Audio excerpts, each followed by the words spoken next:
It began in a garden. That is where our sufferings and difficulties began.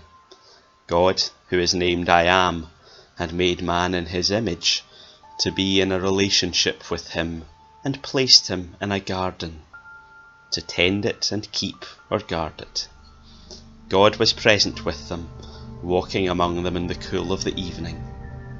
So in this garden temple, Adam was to have been a priestly king, reigning over all creation.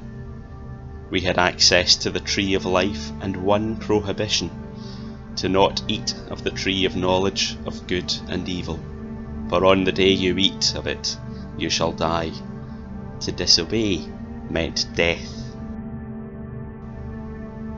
But in the garden our troubles began. Adam's wife, his fit helper, was deceived. The serpent had entered the garden of life and made them question God's word. They questioned God's good gifts. He tempted them.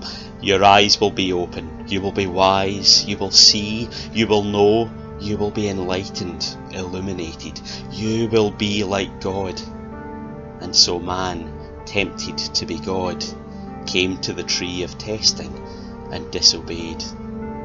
Adam and Eve ate, and their eyes were open. But the serpent had tricked them. They didn't know all that would happen to them. Their eyes were open to their nakedness, their weakness, brokenness and vulnerability. They had traded God's wisdom for their own, light for darkness, righteousness for sin. And in shame they hid themselves from the all-knowing God. And in the evening, God seeks them. He comes to them calling and asking, "Where are you?" God, who knows better than Adam and Eve, asks, "Where are you?" Adam answers, "I was afraid because I was naked and I hid myself." God, who keeps his word, pronounced his curses on man. He who is from the ground will return to the ground. On woman, on the serpent, on the ground.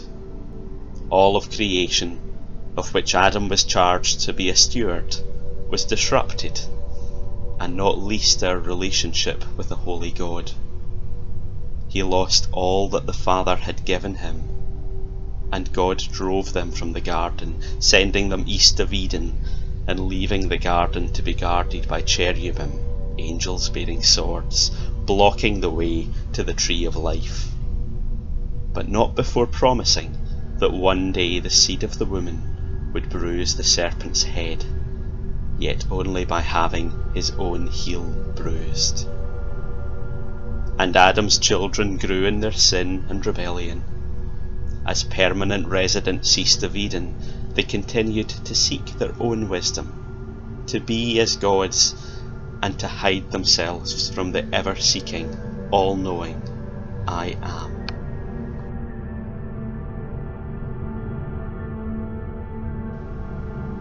It began in a garden. That is where his suffering began. It was a garden named Gethsemane, where Jesus went with disciples after the Passover meal. Jesus, the very image of God, the firstborn over all creation, walked with his disciples in the cool of the evening. He came to this garden knowing that it was for him a garden of death. His words to Judas at the Last Supper showed that he was well aware that he was to betray him, and rather than hiding from his pursuers, he goes outside the temple city. They go east across the Kidron to a place Judas knew well. And Judas comes. He is leading a band of the king's soldiers, some of the priest's officers or temple guards, and Pharisees who put their words in place of God's word. We see in this throng a reflection of Adam's fall. We were to be priests and kings, to obey the word and guard the temple. Now these come seeking the destruction of their true sovereign. Steward usurpers, claiming as their own their delegated authority. They come with lanterns and torches, seeking the one who had told them, "I am the light of the world. Whoever follows me will not walk in darkness, but will have the light of life. But this is the foolishness of those who are tempted to be wise apart from God, who seek to know good and evil by their own grasping. We refuse the light of life and fashion our own dim torches to fumble around in the shadows.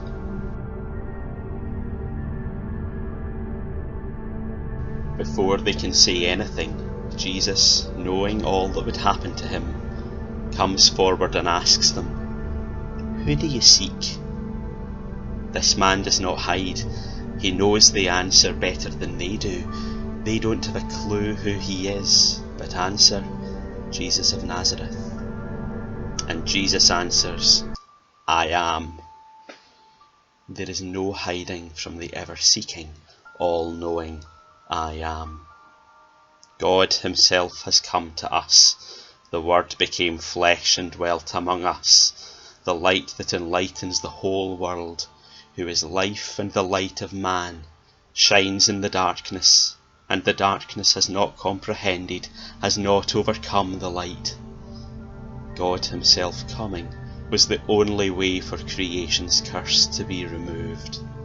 The sin of a man who would be as God could only be reversed by a God who would become man. The first Adam's disobedience could only be cured by the obedience of the second Adam. When Jesus identified himself with the divine I am, they drew back and fell to the ground. He tells them that if they were seeking him, to let the disciples go. John reminds us that Jesus had just prayed, "Of those whom you gave me, I have lost not one." The second Adam is a perfect steward of all with which he is entrusted, promising that of those whom the Father has given him, no one will snatch them out of my hand. But Peter draws his blade and strikes, as though he would protect the Lord who commands angels with a sword. Peter, put away your sword. The garden is not won back through force, but by humility, suffering, and the Son of Man laying down his own life. Peter, put your sword into its sheath. Shall I not drink the cup that the Father has given me? The cup is God's judgment and wrath on sin. It is God who executes judgment, putting down one and lifting up another. For in the hand of the Lord there is a cup with foaming wine, well mixed, and he pours out from it, and all the wicked of the earth shall drain it down to the dregs. But this cup is taken not by the wicked, but by the righteous one.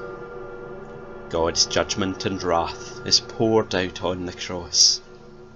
Our return to the tree of life won back by way of the tree of death. God, who keeps his word, crushed the serpent's head, himself become the woman's seed, himself having his heel bruised.